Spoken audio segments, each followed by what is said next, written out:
Today, we're gonna make some mashed potato. For me, mash is a potato dish, not a butter dish, not a cream dish.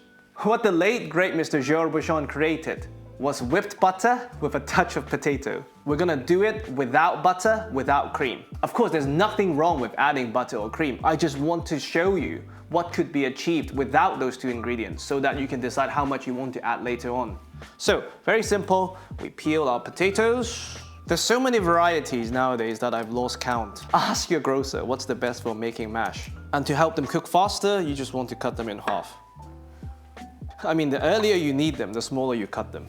In the most ideal world, you want to cook this low and slow so that the starch content gets to gelatinize.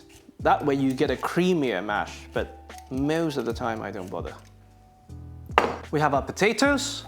To that, we salt and we cover it with water. All we need to do now is to bring this to a boil and let it cook for 15 to 20 minutes, or until you could easily pass a knife through the potatoes. If you want the vegetarian version, now it's a very good time to boil the skin with water, and that will become your vegetable stock.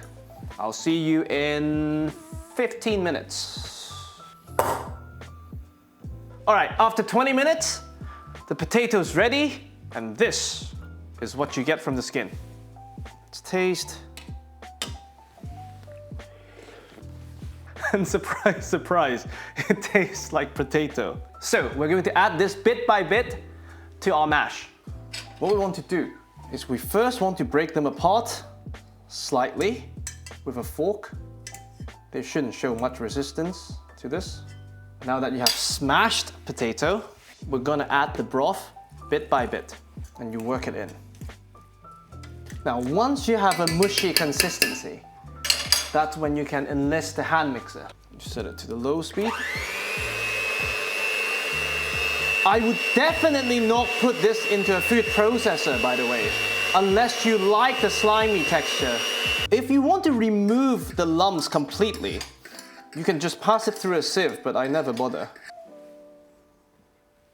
For me, this is as creamy and as fluffy as any mash, and we've only used one ingredient, potato. And it's how it should be. Now you can add your butter, add your cream to taste. This is mashed potato without butter. I hope you at least try it once.